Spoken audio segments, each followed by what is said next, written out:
What's up, guys? You join me, Justin, and I'm here with Gary and Christy. How's it, guys? How's it? And we are in what is basically what, like a spaceship? That's correct. Okay, we are in the Ironman spaceship. The Ironman spaceship. It's for the keen-eyed viewer, you'll notice it's an Audi e-tron GT RS, right? That's correct, yeah. And we are just going to drive around in this fully electric vehicle because, if you like it or not, electric cars are coming. They're coming fast. I mean, Audi has, I think, the biggest range of electric vehicles now available in South Africa, ranging from SUVs to high-performance luxury cars like this. Yeah, and we've got Gary here and Chrissy, and we are going to debunk some myths because literally 2 minutes ago, standing outside, a guy rolled up in a high-performance RS6, and the first words were something along the lines of, "What? It's a load-shedding car." Yes, so yeah. ESCOM and whatever. So we are here to debunk some of the myths around charging infrastructure, charging time, charging costs, and if ESCOM really does play a negative impact on owning an electric car. So Gary, this is your time to shine, my man. Cool. So we'll address the load shedding one, you know, and get that off the first page. The charging times vary anywhere from 6 hours to 15 minutes. So when we Wow. think of load shedding, we think of our home charging systems. Yes. So when you do buy an e-tron from us, we actually install a charger at your house. The technicality part of it is it ranges from 7 kilowatts to 22 kilowatts, depending on what system you have at your residence. We need to understand that we're looking at an average battery size of 80 kilowatts. So if you can do simple maths, 80 kilowatts divided by 7 gives you X amount of hours. Exactly. So ESCOM's load sheddings are never longer than 6 hours over a 12-hour period. So when we get home at night, let's say 6 o'clock, we plug the car in. Even if the car was on 0, by the next morning when you wake up, it's fully charged. And but you're never really on 0. You're never really on Exactly. 0. That's the other thing. So one of the advantages of having these cars is every day you wake up, you've got a full tank. So that tank might be only 450 or 500 kilometers, depending on how you actually drive the car. But every morning you have 450 kilometers available for you. 99% of the time we don't drive 450 kilometers every day. No, you don't. And then there's a wide range of public stations across South Africa. We're just shy of 400 at the moment. Wow.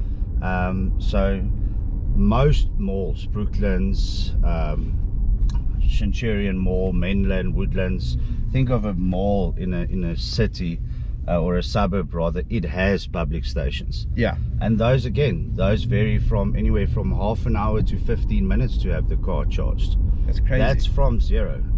Again, what's the chances of the car actually being 0? Exactly. Yeah. So I think it's very minimal.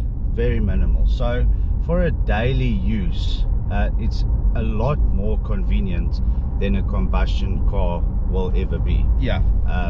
So taking ESCOM into account, it's not an issue.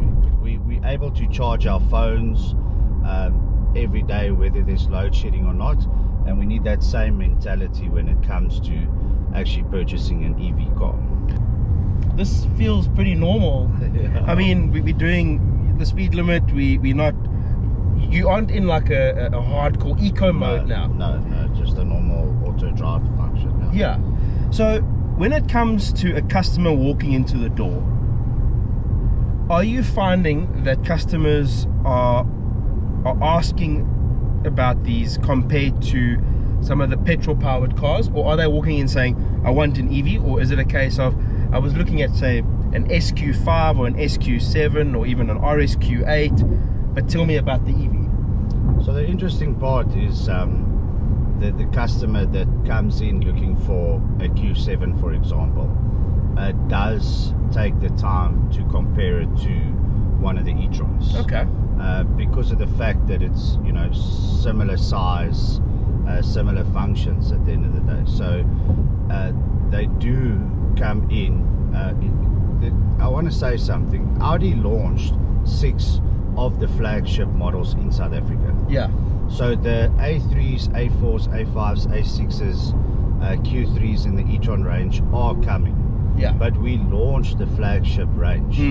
So that specific market at the moment are extremely educated because they are spending that kind of money on the car at the end of the day. Exactly. So they are comparing it to a normal Q7, Q8, or a Q5 at the end of the day. That is happening. Okay. So it's warming up. It is taking time. We also need to understand it's new in South Africa. Alrighty, Christy, you're in the driving seat. Yes. So, It's a good place to be. we've listened to the boring stuff about charging and costs and charging network and all that kind of stuff. Sorry, Kay. No stress. Let's talk about the exciting stuff. Yeah. Performance. Yeah. So, Audi e-tron GT RS. Now, what is your take on the performance of this thing? So you're looking at 830 Newton meters of torque and 440 kilowatts. Wow. When it's in boost mode, you're looking at 475. 475. Which is, it's neck-breaking performance. I don't know how else to explain it. You've got to pre-warn passengers to put their head against. That is... It just is what it is. That is crazy. It's got its own gear for launch. What? It's an EV with gears. It's got 2 gears and it's got its own gear dedicated almost entirely to launching the car. So... What? That is insane. Oh my gosh. Okay. Jeez. Like, that's instant, eh? Yeah, and that's in comfort. What? Just No putting way. that out there. So it's not like driving. This is the only place it really differs from an ICE engine car. Is it's not like driving an internal combustion engine as far as how the power is delivered. Yeah, because you've got that instant It's power delivery. instantly there.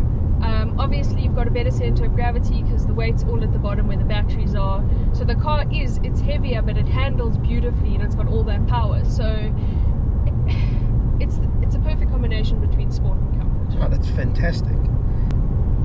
Do you find yourself driving it normally like you would an ICE engine? No, I'll never get a are claimed you... range, hey? There's just no way I'm getting a No, claimed range. are you just exploiting the power? No, you can't not.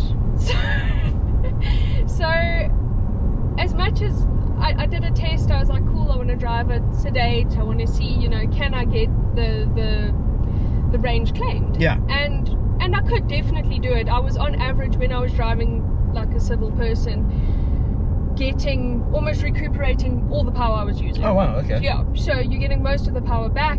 It was really an excellent drive.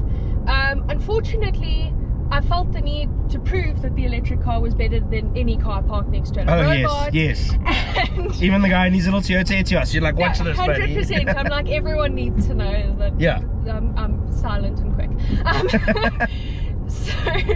So that was a bit of a crisis with driving it, is you want to use that power because it's just, I think if you drove it long term you might not feel that way, but every time you get in this car you just want to, because it's a wild feeling. It's incredible. So are you not missing the sound of the engine, or is it a sacrifice that you are willing to make?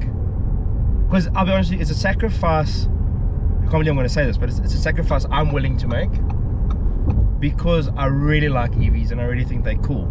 Yeah. But like when you drive an R8, okay, let's not even go that extreme.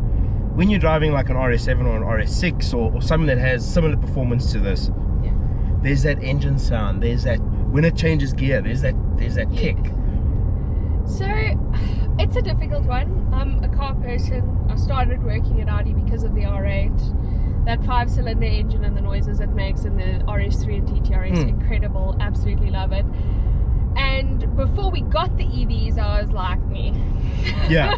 Like, oh, they're going to be cool. Yeah, but, cute. Yeah. Electric car doesn't make noises.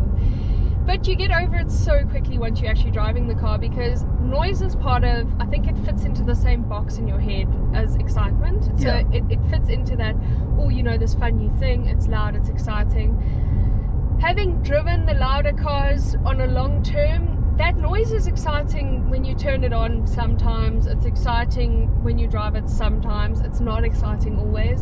Exactly. And I think it doesn't nowadays always tick the same boxes for you. Yeah. Whereas the excitement factor in this never really ends. And I think nowadays when you have noise, it's followed up by like money as it idles away or as you gear down, and it's fuel, and petrol's getting like expensive, and I know like us normal plebs are complaining about the petrol price, but the guys that are spending 2 or 3 million rand on their high performance cars, they're also complaining about the petrol price, because it's an expense that wasn't there before, and it's so volatile. Like, you don't know, like, is it going to go up? Is it coming down? How much is it going to go up again?